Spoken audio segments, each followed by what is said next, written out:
नमस्कार, राज्यसभा टीवी में आपका स्वागत है। मैं हूं दीपक डोभाल।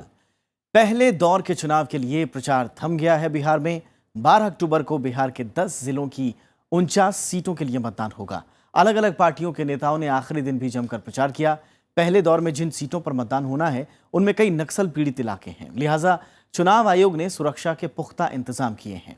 उधर नेताओं का इस पार्टी में जाने का सिलसिला भी जारी है। तो चलिए शुरू करते हैं लोकतंत्र का आज का सफर, लेकिन सबसे पहले हेडलाइंस पर एक नजर। थमा पहले दौर का चुनाव प्रचार, आखिरी पल तक बड़े नेताओं ने झोंकी ताकत। घर घर जाकर वोट मांगने का सिलसिला शुरू। 10 जिलों की 49 सीटों पर सोमवार को चुनाव। सुबह 8 बजे से शाम 5 बजे तक मतदान। मैदान में 583 उम्मीदवार।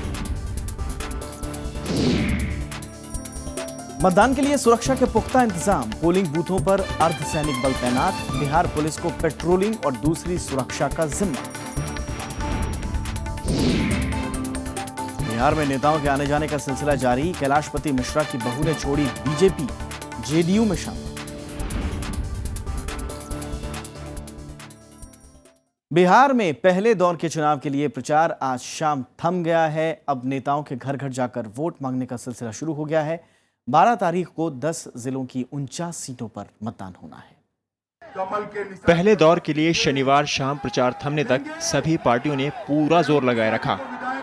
एनडीए की ओर से बीजेपी अध्यक्ष अमित शाह नवादा और केंद्रीय गृह मंत्री समस्तीपुर में आम लोगों से मुखातिब हुए, जबकि पूर्व उप मुख्यमंत्री सुशील कुमार मोदी भागलपुर, कहलगांव, अमरपुर और मध्य प्रदेश के मुख्यमंत्री शिवराज सिंह चौहान ने बिहपुर, मटिहानी और हिसुआ में चुनावी सभाओं को संबोधित किया। विकास को तेजी से बढ़ाना है। वहीं हिंदुस्तानी अवाम मोर्चा के अध्यक्ष जीतन राम मांझी ने झाझा, पीरपैंती, गोपालपुर, बखरी और तेघड़ा में चुनावी जनसभाएं की।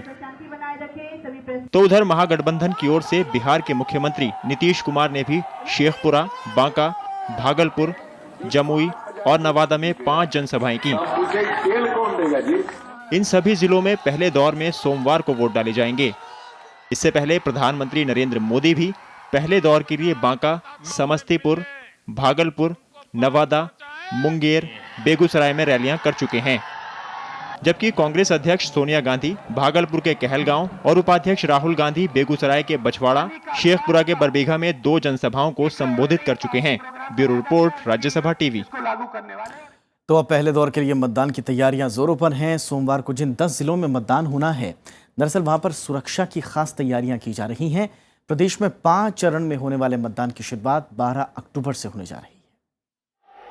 आज शाम पहले दौर के 10 जिलों में भाषणों और रैलियों का गुबार थम गया। जिन इलाकों में सोमवार को मतदान होना है उनमें समस्तीपुर, बेगूसराय, खगड़िया, भागलपुर, बांका, मुंगेर, लखीसराय, शेखपुरा, नवादा और जमुई जिले की 49 सीटें शामिल हैं। इस दौर में 40 सामान्य, 8 अनुसूचित जातियों के लिए आरक्षित और 1 अनुसूचित जनजाति के लिए आरक्षित सीटें हैं। सभी इलाकों में बीते कई हफ्तों से धुआंधार प्रचार का सिलसिला चल रहा था, जो शनिवार शाम थम गया। अब यहां के मतदाता वोटिंग के इंतजार में हैं। जो पार्टी विकास करेगा, रोजगार देगा, उसी को मैं वोट डालूंगा और मैं फर्स्ट बार वोट डाल रहा हूं, यही मैं चाहता हूं। आजकल युवा बढ़ चढ़ कर इस वोट में मादा रख रहे हैं। हम लोग उसी अनुसार से आजकल हम लोग देख रहे हैं, हर तरह की राजनीतिक पार्टियां बना रहे हैं। प्रदेश के इन जिलों में सुरक्षा व्यवस्था पुख्ता कर दी गई है। पोलिंग बूथ पर सुरक्षा की जिम्मेदारी अर्धसैनिक बलों को सौंपी गई है, जबकि पेट्रोलिंग के अलावा बाकी सुरक्षा का जिम्मा बिहार पुलिस के हाथ में है। इस दौर में समस्तीपुर में सबसे ज्यादा 10, बेगूसराय और भागलपुर में 7, बांका और नवादा में 5, खगड़िया और जमुई में 4, मुंगेर में 3, जबकि लखीसराय और शेखपुरा में 2-2 सीटों पर मतदान होना है। हम लोग तो केवल विकास की बात करते हैं। जितने भी राजनेता है, सभी की जो मतलब अभी सुन रहा हूँ हम लोग स्टेटमेंट, तो कोई राजनेता मुद्दे की बात नहीं कर रहे हैं। जो मेन मुद्दा होना चाहिए, जहाँ की जैसे कि आप देख रहे हैं कि जिस रोड पे आप खड़े हैं, थोड़ा बगल से आप देख लीजिए कि जितना रोड की स्थिति क्या है, बगल में कचरे फैले हुए हैं। कोई नेता यहाँ नहीं है, जितना भी वोट जीत के जाता बस वही 5 साल आया, वहाँ जोड़ा लिया और जय श्री राम। पहले दौर में 49 सीटों पर मतदान है, जिनमें सबसे ज्यादा 41 पर बीएसपी, 27 पर बीजेपी, 25 पर सीपीआई, 24 पर जेडीयू, 17 पर आरजेडी, 13 पर एलजेपी, 12 पर सीपीएम, 8 पर कांग्रेस और 6 पर आरएलएसपी और 6 पर एनसीपी चुनाव लड़ रही है। इसके अलावा 210 उम्मीदवार दूसरी पार्टियों के और 194 निर्दलीय भी मैदान में हैं। कुल मिलाकर 583 उम्मीदवारों की किस्मत दांव पर लगी है, जिनमें 54 महिलाएं शामिल हैं। 3 सीटें ऐसी हैं जहां 16 से ज्यादा उम्मीदवार मैदान में हैं। पिछले चुनाव में जेडीयू को 29, बीजेपी को 13, आरजेडी को 4 और कांग्रेस, सीपीआई और जेएमएम को एक सीट पर जीत मिली थी।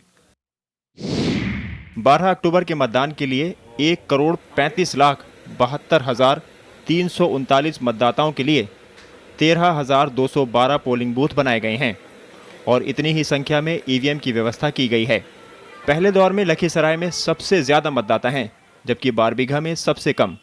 बीते चुनाव में जेडीयू इस इलाके की सबसे बड़ी पार्टी बनकर उभरी थी और सहयोगी बीजेपी दूसरी बड़ी पार्टी थी। हालांकि ज्यादातर सीटों पर आरजेडी दूसरी बड़ी पार्टी थी। इस बार बदले समीकरण में इन 10 जिलों के नतीजों पर सबकी निगाहें टिकी हैं। Bureau report, Rajya Sabha TV. पहले दौर के मतदान के मद्देनजर चुनाव आयोग ने नक्सल पीड़ित इलाकों में सुरक्षा के खास बंदोबस्त किए हैं। मतदान की तैयारियों को लेकर राज्यसभा टीवी संवाददाता प्रणव गोस्वामी ने बिहार के अतिरिक्त मुख्य निर्वाचन अधिकारी आर लक्ष्मणन से खास बातचीत की। बिहार में पहले चरण के लिए जो 10 जिले हैं उनमें 12 तारीख को मतदान होना है। किस तरह से चुनाव आयोग की तैयारियां हैं सुरक्षा को लेकर और तमाम दूसरे मतदान की प्रक्रिया को लेकर, उस पर बात करने के लिए हमारे साथ है अतिरिक्त मुख्य निर्वाचन अधिकारी आर लक्ष्मण साहब। सर, क्या प्रिपरेशन है चुनाव आयोग की 12 तारीख को जो मतदान होने वाला है? 12 तारीख के मतदान के लिए सभी डिस्ट्रिक्ट्स में तैयारी पूर्ण हो चुकी है। तो उसमें सभी पोलिंग पर्सनल, ईवीएम और पेट्रोलिंग पार्टीज, ये सभी का डिस्पैच की कार्रवाई 11 तारीख के सवेरे किया जाएगा। और सिक्योरिटी के लिए हर एक पोलिंग स्टेशन में सेंट्रल आर्म पुलिस फोर्स की तैनाती किया गया एंड 100% जो पोलिंग स्टेशन है वहाँ पे central arm police force guarding में रहेंगे। और जो LWE अफेक्टेड एरियाज हैं वहाँ के लिए मतलब एडिशनल रीइंफोर्समेंट्स अपना रहेगा।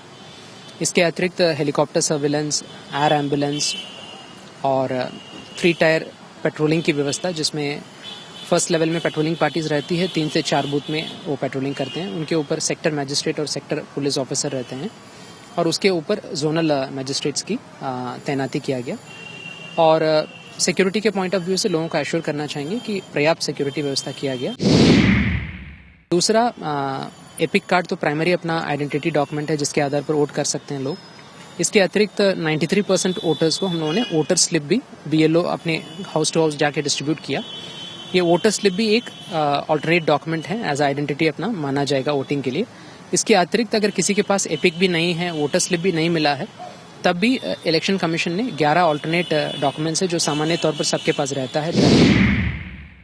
इसमें एक सवाल जरूर कि जो पहला चरण है इसमें कई जिले हैं, बांका, मुंगेर, जमुई और भागलपुर के हिस्से जो कि नक्सल प्रभावित भी हैं, तो उसमें कई गुटों की तरफ से हर बार बॉयकॉट की भी चेतावनी दी जाती है, तो उसको लेकर क्या अतिरिक्त सावधानी?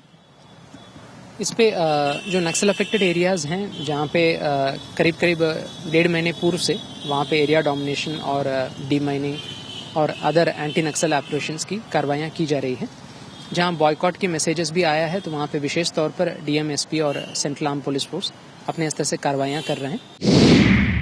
तो आर लक्ष्मण साहब, जिनका ये कहना है कि चुनाव आयोग अपनी तरह से पूरी तरह से जो उनकी तैयारियां उसको लेकर आश्वस्त है।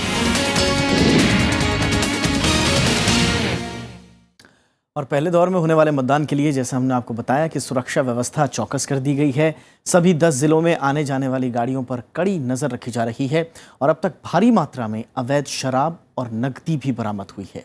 सुरक्षा को चाक चौबंद करने के लिए अर्धसैनिक बलों की टुकड़ियां पहुंच चुकी हैं। इस बीच भागलपुर में हमारे संवाददाता शिशिर चौबे ने सुरक्षा का खास जायजा लिया। मैं भी मौजूद हूं भागलपुर के रेलवे स्टेशन के सामने और आप यहां 12 तारीख को मतदान होना है। सुरक्षा के इंतजाम कड़े किए गए हैं। चुनाव के मद्देनजर यहां CISF फोर्स की टुकड़ी लगाई गई है। सुरक्षा के मद्देनजर किसी भी तरीके की कोताही नहीं बरती जा रही है और यहाँ इंचार्ज भी हैं, इनके SI हैं। आप बताइए कि सुरक्षा के क्या क्या इंतजाम किए गए हैं? सुरक्षा के पीसफुल है, भागलपुर टाउन पूरा है, कोई दिक्कत नहीं है। यहाँ हर तरह से यहाँ मुस्तैद आदमी है कितनी टुकड़ियां आई हैं सुरक्षा जांच के लिए, कितने कहां तैनात की गई हैं, कुछ आपको जानकारी? हर चौराहा पर CSF जिला बल सब तैनात है, सब मुस्तैद है, कोई तरह की यहाँ दिक्कत नहीं है। CISF के इंचार्ज भी यहाँ मेरे साथ मौजूद हैं, ये भी गाड़ियों की जांच और गाड़ियों को देख रहे हैं। आप ये बताइए कि कितने पुलिस बल आप लोग को तैनात किया गया है? हमारा एक कंपनी आया है, अभी हमारे यहाँ 2 सेक्शन आया है चेक कराने के लिए गाड़ी को, हम सुरक्षा के लिए आया है। इस तौर पे जो पूरा का पूरा नज़ारा दिख रहा है उससे साफ समझ में आता है कि सुरक्षा को लेकर CISF बल से लेकर और जो भी केंद्रीय बल यहाँ आए हुए हैं और साथ में जिला प्रशासन बल भी पूरी तरीके से मुस्तैद है और ये लगा हुआ है कि किसी भी तरीके की इस 12 तारीख को होने वाले मतदान में कोई चूक ना हो। कैमरामैन नारायण के साथ शिशिर चौबे, राज्यसभा टीवी, भागलपुर। और चलिए शिशिर का ही रुख करते हैं। इस वक्त सीधे हमारे साथ भागलपुर से शिशिर चौबे हमारे संवाददाता जुड़ चुके हैं। शिशिर, हमने आपकी रिपोर्ट देखी, लेकिन ये भागलपुर शहर में किस तरह के सुरक्षा के बंदोबस्त थे उसका जायजा आपने लिया, आपकी रिपोर्ट के मार्फत हमने देखा। लेकिन जो दूर दराज के इलाके हैं, क्योंकि भागलपुर की 10 सीटों पर मतदान होना है सोमवार को, तो दूर दराज के इलाके वहां पर किस तरह की सुरक्षा व्यवस्था की गई है? देखिए, बाहर जब भागलपुर के लिए जब हमारी पूरी राज्यसभा की जो टीम थी वो जब भागलपुर के लिए आ रही थी तो रास्ते में भी हमने कई जगह देखा कि जो मुस्तैदी से जो चेकिंग होती है गाड़ियों की, और गाड़ियों को रोक कर उसके अंदर जो सामान है उसको चेक करने की कोशिश की जा रही थी कि इसके अंदर कोई ऐसा वस्तु या ऐसा चीज़ तो नहीं है जिसकी वजह से कोई भी व्यवधान या बाधा डाली जा सकती हो। और सबसे अहम बात मैं भी बताना चाहूँगा कि मीडिया की गाड़ी हो या फिर किसी की भी गाड़ी हो, लेकिन CISF और CRP के जो जवान थे वो हर गाड़ी को रोक कर चेक कर रहे थे और उनको लोग भी सहयोग कर रहे थे, क्योंकि निश्चित तौर पे बिहार में जो ये पहले चरण का मतदान है, चूंकि नक्सलियों की वजह से एक बड़ा अगर कहें बिहार सरकार या केंद्र सरकार या चुनाव आयोग के लिए मुख्य तौर पे एक बड़ी चुनौती होगी, क्योंकि ये पूरा का पूरा जो जमुई, बांका, ये जो क्षेत्र है, लखीसराय का एरिया है, वो पूरा नक्सली प्रभावित है और वहाँ ठीक तौर से मतदान करा लेने की चुनौती निर्वाचन आयोग के सामने साफ तौर पे देखी जा रही है, जिसके मद्देनजर पूरी पैरामिलिट्री फोर्स से लेकर RPF से लेकर RF से लेकर और हेलीकॉप्टर से इसका पूरा निरीक्षण करने की तैयारी चुनाव आयोग द्वारा की जा चुकी है। यानी कि सुरक्षा को हर तरह से माकूल रखा गया है, पूरी तरह से बंदोबस्त किए गए हैं। हम रुख करेंगे हमारे संवाददाता रविंद्र सिंह शौराण का, जो कि समस्तीपुर से हमारे साथ जुड़ चुके हैं। रविंद्र, वही सवाल आपसे भी मैं पूछूंगा कि किस तरह की तैयारी है समस्तीपुर में? 7 सीटों पर चुनाव होना है, काफी अहम सीटें हैं जिसमें बहुत बड़े बड़े नाम भी हैं वहां, तो वहां पर किस तरह की सुरक्षा व्यवस्था और बाकी चीजों के बंदोबस्त देखे आपने? ये जो पड़ाव है चुनाव का वो समस्तीपुर में है, जिसमें सबसे ज्यादा है। इसके अलावा जो सुरक्षा के चाक चौबंद प्रबंध यहाँ पर चल रहे हैं, उसमें जो नक्सल इलाका है, जिसको नक्सल प्रभावित बोला जा रहा है, हमारी जब IG CRPF अरुण कुमार जी से बात हुई तो उन्होंने एक बात बताई कि इस इलाके में जो है जहां पर नक्सल मूवमेंट है और खासतौर पर जो भौगोलिक दृष्टिकोण से थोड़े से कठिन इलाके हैं जहां पहुंच पाना मुश्किल है, वहां पर इस बार पहली बार ऐसा हो रहा है कि नेत्रा ड्रोन का प्रयोग किया जा रहा है ताकि जी उनकी मूवमेंट को कैप्चर किया जा सके। इसके अलावा पहली बार इस बार चुनाव में ऐसा है कि जब CFPF भी जो है उसकी 735 कंपनियां यहाँ पर तैनात की गई हैं, अपने आप में अभूतपूर्व है। आज तक कभी भी किसी भी चुनाव में इस राज्य में ऐसा नहीं हुआ कि इतनी भारी तादाद में जो है कंपनियों को तैनाती की गई हो, और इस पूरे मोमेंट को जो है वो CRPF हैंडल कर रहा है। इसके अलावा CISF जो है, BSF है, SSB है, ITBP है, ये तमाम इनके सहयोगी दल हैं, बिहार आर्म्ड पुलिस फोर्सेज है, ये सब इनका सहयोग कर रही है। इसके अलावा जिस चुनाव में बड़ी बात है वो है कि इस बार जिसमें चुनावी बूथ बनने जा रहे हैं, जहाँ पर वोटिंग की जाएगी, वहां से दूर रखा गया है बिहार पुलिस को। किसी भी चुनाव में शायद पहली बार ऐसा हुआ चुनाव के अंदर जब बूथ है वहां पर बिहार पुलिस की तैनाती नहीं की जाएगी, उसका पूरा का पूरा जिम्मेदारी है सुरक्षा की, उस कमरे के अंदर वो रहेगी CF के पास। जी जी। और इसके अलावा ये जो चुनाव बिल्कुल रविंद्र, यानी कि ये इस बार जो एक अलग तरह की स्ट्रैटेजी अपनाई है सुरक्षा को लेकर, खास तौर पर जैसा आपने बताया कि सेंट्रल पैरामिलिट्री फोर्सेस जो हैं वो अंदर रहेंगे, यानी कि पोलिंग बूथ के अंदर 100% जिम्मेदारी सुरक्षा की वो सेंट्रल पैरामिलिट्री फोर्सेस पर रहेगी, और जो बिहार पुलिस है उनका काम होगा पेट्रोलिंग का और बाकी तरह की जो सुरक्षा व्यवस्था है। बहुत बहुत शुक्रिया आप दोनों का हमसे जुड़ने के लिए, और वक्त वक्त पर आपसे हम बातचीत करते रहेंगे। सुरक्षा व्यवस्था से लेकर सोमवार को जो चुनाव होना है, जो मतदान होना है, उसको लेकर भी आपसे लगातार बातचीत होती रहेगी। फिलहाल अब हम रुख करेंगे पटना का, जहां रजनी शर्मा वरिष्ठ पत्रकार हमारे साथ जुड़ चुकी हैं। उनका हम रुख करेंगे, उनसे समझने की कोशिश करेंगे कि बिहार की सियासत में जो पहला चरण है, जो फर्स्ट फेज है, वो कितना इम्पॉर्टेंट है। रजनी जी, बहुत बहुत स्वागत है आपका। कितना मायने रखता है ये पहले चरण का जो मतदान है 10 जिलों में?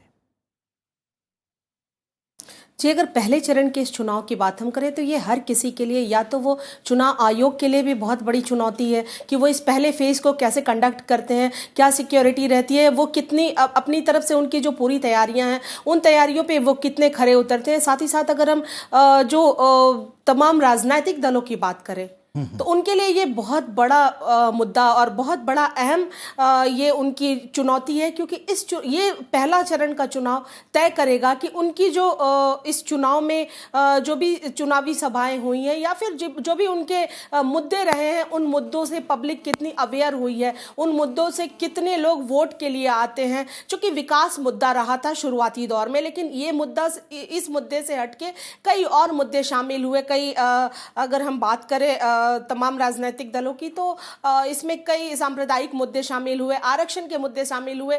तो पब्लिक जो है वो कितनी अवेयर हुई है, वो किस तरह से इस चुनाव को लेती है, तो पहले चरण के चुनाव में ये तय हो जाएगा। और लोगों का जो चुनाव मतदान देने का जो रुख होगा, उससे जो अगले 4 चरण के चुनाव हैं उनकी दिशा और दशा दोनों तय हो जाएगी। बिल्कुल ठीक कहा आपने। न सिर्फ चुनाव आयोग, बल्कि न सिर्फ अर्धसैनिक बल, न कि बिहार पुलिस, बल्कि हमारे और आप जैसे पत्रकारों को भी इस बात का एक सेंस ज़रूर मिलेगा कि जो डायरेक्शन है वो क्या है राजनीति का। कम से कम पैटर्न समझने की हम ज़रूर कोशिश करेंगे पहले दौर के मतदान के बाद। बहुत बहुत शुक्रिया रजनी जी, हमसे बातचीत करने के लिए, वक्त निकालने के लिए। यहाँ पर रुकते हैं एक छोटे से ब्रेक के लिए। ब्रेक के बाद आपको दिखाएंगे क्या सोचते हैं जहानाबाद के लोग।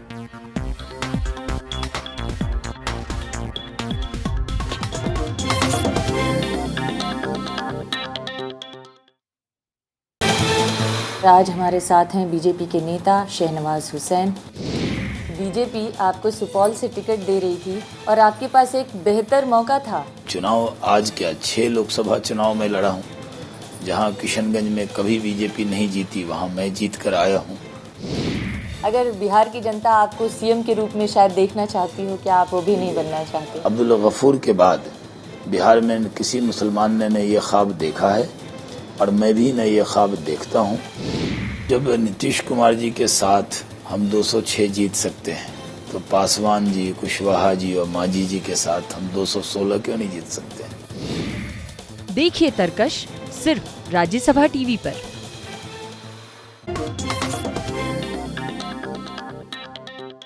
बीजेपी के दिग्गज नेता स्वर्गीय कैलाशपति मिश्रा की बहू दिलमाणी देवी ने आज बीजेपी छोड़ जेडीयू का दामन थाम लिया है।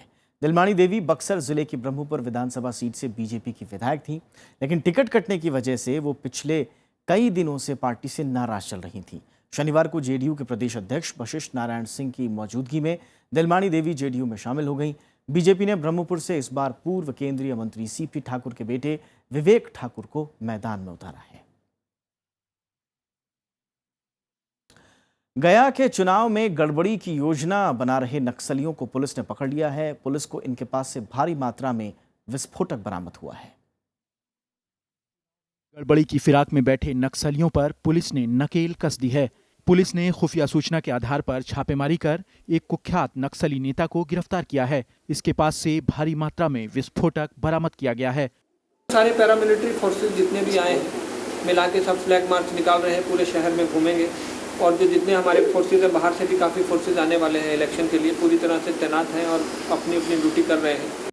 चुनाव में नक्सलियों के मंसूबों को नाकाम करने के लिए पुलिस और प्रशासन हर संभव कोशिश कर रही है। पुलिस लगातार फ्लैग मार्च भी कर रही है कि हम लोग उनको नाकाम करने में सफल रहे हैं और आगे भी उम्मीद करते हैं कि अगर भगवान का साथ रहा तो हम लोग अपनी मुस्तैदी से उसको असफल करेंगे। एक तरफ जहां पुलिस नक्सलियों को रोकने की कोशिश में जुटी है, तो दूसरी तरफ नक्सली अभी भी लोगों को डरा रहे हैं। उन्होंने ये बोला कि हम जितना कह लियो उतना सुनी नहीं, तो फिर देख हम तो नहीं क्या करिए, फिर आकर पूरा धमकी उनकी देने लगा। गया में दूसरे चरण में मतदान होना है। 16 अक्टूबर को होने वाले मतदान के लिए पुलिस और प्रशासन हर तरह की तैयारी में जुटी हुई है। Bureau report, Rajya Sabha TV. मूलभूत जरूरतों के लिए तरसता जहानाबाद राजधानी पटना से सिर्फ 55 किलोमीटर की दूरी पर है। दशक भर पहले तक जहानाबाद की गलियों में नक्सली हथियार लेकर खुलेआम घूमते थे। पिछले कुछ सालों में धीरे धीरे बदलाव आया और अब यहाँ का मतदाता वोट से पहले विकास के मुद्दे पर बात करना चाहता है। जहानाबाद लंबे समय तक जातिगत तनाव और खून खराबे के कारण सुर्खियों में रहा है। लोग अब उस रक्त रंजित इतिहास को भुलाना चाहते हैं और हथियारों के बजाय वोट की ताकत आजमाना चाहते हैं।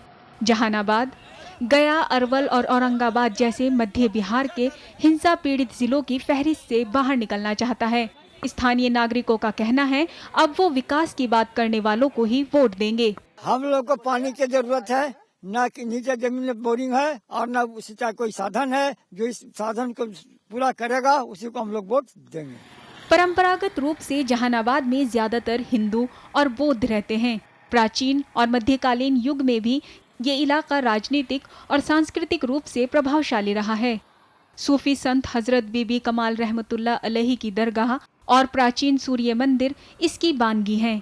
यहाँ मौजूद बाराबर की गुफाएं पर्यटकों और पुरातन में रुचि रखने वालों को अपनी ओर खींचती हैं। जहानाबाद सीट पर भूमिहार और यादव निर्णात्मक संख्या में हैं। सभी राजनीतिक दल अपनी समर्थक जातियों को रोकने के लिए एड़ी चोटी का जोर लगा रहे हैं। देखिए, महागठबंधन पूरे बिहार में, यहाँ नहीं, पूरे बिहार में कोई टक्कर नहीं है। नरेंद्र मोदी के जो झूठा वादा था सब लोग समझ गए हैं। मैं जहानाबाद की पैदाइश हूँ, जहानाबाद में मैं पैदा हुआ हूँ। मैंने जिस स्कूल में पढ़ाई करी है वो राजा बाजार इलाके में पड़ता है। मैंने बचपन से आज तक वहाँ पानी का जमाव देखा है। मैं सिर्फ डेवलपमेंट की राजनीति करने आया हूँ। नेताओं के वायदों और आरोप प्रत्यारोप से दूर जहानाबाद इस बार मुद्दों की राजनीति करना चाहता है। जहानाबाद के लोगों का मानना है कि बदलते राजनीतिक और सामाजिक परिदृश्य के साथ यहाँ पर नक्सलियों के प्रभाव में भी कमी आई है। इसका एक बड़ा कारण बिहार के विभाजन को भी माना जाता है। इस बार सड़क, पानी और बिजली लोगों के मुख्य चुनावी मुद्दे हैं। जहानाबाद से कैमरामैन सुधांशु के साथ कृति मिश्रा, राज्यसभा टीवी। वैशाली की महुआ विधानसभा सीट पर इस बार सबकी नजरें हैं। आरजेडी अध्यक्ष लालू प्रसाद यादव के बड़े बेटे तेज प्रताप यादव यहां से चुनावी मैदान में हैं, जबकि एनडीए ने मौजूदा विधायक रविंद्र राय को उतारा है। ऐसे में यहां मुकाबला बेहद दिलचस्प हो गया है। चुनाव प्रचार में जुटी ये हैं लालू यादव की बेटी मीसा भारती, जो अपने भाई तेज प्रताप यादव के लिए जनता से वोट मांग रही हैं। तेज प्रताप महुआ विधानसभा से आरजेडी उम्मीदवार हैं। मीसा भी मानती हैं कि महुआ में विकास की बहुत जरूरत है, मगर ये भरोसा दिलाना नहीं भूलती कि तेज प्रताप यहाँ की समस्याएं दूर करेंगे। हमारा महागठबंधन का उम्मीदवार तेज प्रताप यादव है, उसको आप लोग वोट देके चुनाएं। अब महुआ के लोग तेज प्रताप को अगर अपनी विश्वास तेज प्रताप में दिखाते हैं तो मुझे लगता है कि, क्योंकि मैं एक बहन होने के नाते, मैं पार्टी के नाते नहीं करी, मैं एक बहन होने के नाते मुझे लगता है कि तेज प्रताप इस समस्या से जरूर निजात मिलेगी। अब बाहर हुजूम देख रहे हैं महुआ में महागठबंधन में क्या जीत होने जा रहा है। पिछले विधानसभा चुनाव में यहां से जेडीयू के टिकट पर रविंद्र राय जीते थे, लेकिन इस बार वो एनडीए प्रत्याशी के तौर पर अपनी किस्मत आजमा रहे हैं। तेज प्रताप जी को तो छोड़ दीजिए, उनके पिता श्री लालू प्रसाद यादव जी को हम चुनौती देते हैं कि महुआ के ऐतिहासिक गांधी मैदान में हम ही से खुला बहस हो कर ले, और 35 वर्षों में वो क्या किए और 3.5 वर्षों में के कार्यकाल में मैंने क्या किया, उस पर बहस हो जाए और लोग उस पर फैसला कर देंगे। चुनावी मौसम में यूं तो विकास के वादे सभी राजनीतिक दल कर रहे हैं, लेकिन जनता बुनियादी जरूरतों के साथ समस्याओं का हल चाहती है। विकास चाहिए, शिक्षा, पानी, रोजगार, युवक, और क्या चाहिए, जातिवाद का खत्म। ये विधानसभा चुनाव महुआ की जनता के लिए बेहद महत्वपूर्ण है। यहाँ की जनता इस बार चुनाव में कई समस्याओं से निजात चाहती है। साथ ही साथ ये चुनाव महत्वपूर्ण है लालू प्रसाद यादव के परिवार के लिए। उनके बड़े बेटे का राजनीतिक भविष्य यहाँ से तय होगा। 1990 के बाद से महुआ में आरजेडी और जेडीयू के उम्मीदवार ही जीते हैं, लेकिन इस बार लालू यादव ने अपने बेटे तेज प्रताप को उतारकर मुकाबला दिलचस्प बना दिया है। रविंद्र सिंह शोरान, राज्यसभा टीवी, महुआ। लोकतंत्र 2015 में फिलहाल इतना ही। सोमवार को फिर होगी आपसे मुलाकात, तब तक के लिए नमस्कार।